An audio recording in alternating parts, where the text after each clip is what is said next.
Sobat Dukcapil, jumpa lagi di Rami Pindo, rangkuman berita seputar Indonesia. Bersama aku Rehan dan aku Alda. Kita berdua akan membawakan berita terkini, terhangat, dan menarik untuk teman-teman semua.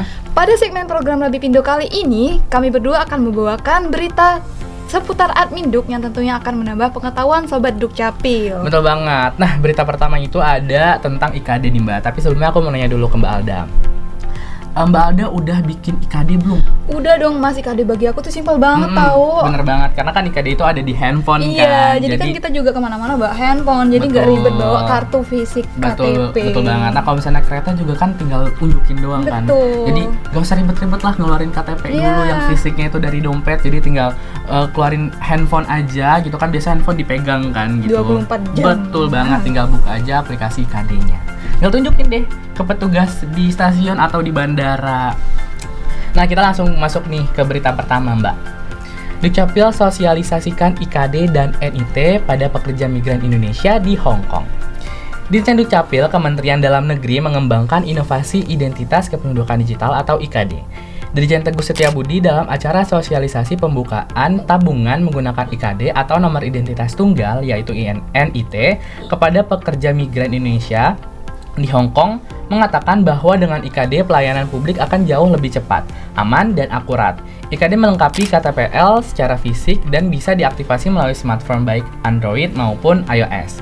IKD merupakan bukti identitas yang dapat digunakan dalam berbagai transaksi dan layanan publik, mempercepat proses verifikasi identitas, mengurangi ketergantungan pada dokumen fisik, mencegah kehilangan atau pencurian identitas, mempermudah akses ke layanan publik tanpa harus membawa fisik KTP, dan mengurangi birokrasi dan akses yang dibutuhkan dalam proses administrasi kependudukan. Kegiatan ini telah dilangsungkan pada hari Minggu 24 September 2023. Mengenai NIT, Dirjen Teguh mengatakan bahwa NIT ini dipersamakan dengan NIK, baik secara fungsi, kegunaan, dan format. NIT juga tidak mengalami perubahan meskipun WNI yang bersangkutan telah berpindah dan kembali menetap di Indonesia. Fokus pemikiran Dirjen Dukcapil saat ini adalah bagaimana mengembangkan IKD agar lebih hebat daripada yang ada saat ini. Cita-citanya IKD akan bisa seperti Singpass atau Singapore Personal Access, yakni sebagai hub network bagi pelayanan publik lain yang bisa diakses melalui genggaman tangan atau handphone. Untuk pelayanan perbankan, Dirjen Teguh mengungkapkan proses layanan pembukaan rekening baru yang tadinya menggunakan KTP fisik secara manual memerlukan proses dari awal sampai akhir bisa memakan waktu 20-22 menit. Tapi dengan menggunakan IKD, proses verifikasi identitas melalui proses scan QR Code hanya memerlukan waktu kurang dari 10 detik nih. Dan total waktu yang dibutuhkan untuk proses pembukaan rekening secara keseluruhan sampai selesai menjadi 1 menit. Tur Institusional Bank BNI Muhammad Iqbal mengatakan digitalisasi data kependudukan merupakan sebuah keharusan, sebab dunia sudah mengalami transformasi digital termasuk Indonesia. Direktur Pelayanan BPJS Ketenagakerjaan Roswita Nila Kurnia menambahkan kehadiran IKD dan NIT dapat mempermudah diaspora di Hong Kong untuk mendapatkan perlindungan, khususnya dari sisi ketenagakerjaan. Berita kedua yakni Eri Cahyadi mengunjungi warga terdampak kebakaran di Putrajaya. Musibah kebakaran yang menghanguskan 4 rumah terjadi di daerah Putrajaya 2B Surabaya. Pada hari Jumat 22 September lalu, sebanyak 43 jiwa terpaksa kehilangan tempat tinggal dan sementara ditampung di Balai RW 10 Kelurahan Putrajaya. Wali Kota Surabaya, Eri Cahyadi, mengunjungi warga yang terdampak kebakaran tersebut pada Senin 25 September. Selain memberikan dukungan moral bagi warga yang terdampak, Eri juga menyampaikan bahwa pemerintah kota Surabaya tidak tinggal diam terhadap musibah ini. Pemerintah kota Surabaya sudah menyiapkan bantuan berupa seragam sekolah, bahan makanan, serta juga bantuan modal dan barang.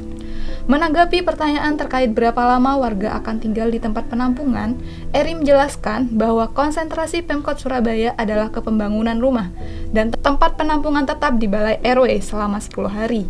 Pada kesempatan yang sama, wali kota juga secara langsung menyerahkan dokumen kependudukan warga yang ikut terbakar saat musibah tersebut.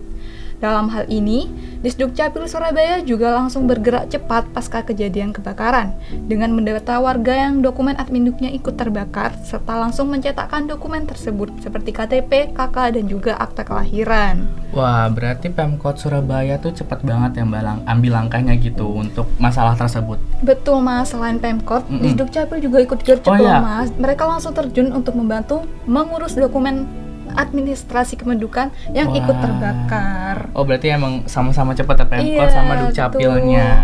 Nah, Sobat Dukcapil, berita tadi itu menutup Rabi Pindo episode hari ini. Semoga informasi tadi bisa menambah pengetahuan kalian ya. Biar teman-teman gak ketinggalan informasi selanjutnya, ikuti media sosial di Dukcapil di bawah ini ya. Di bawah ini, jangan lupa di-follow teman-teman. Nah, sekian Rabi Pindo pada hari ini. Aku Rehan dan aku Alda. Pamit undur diri dan sampai jumpa di episode berikutnya.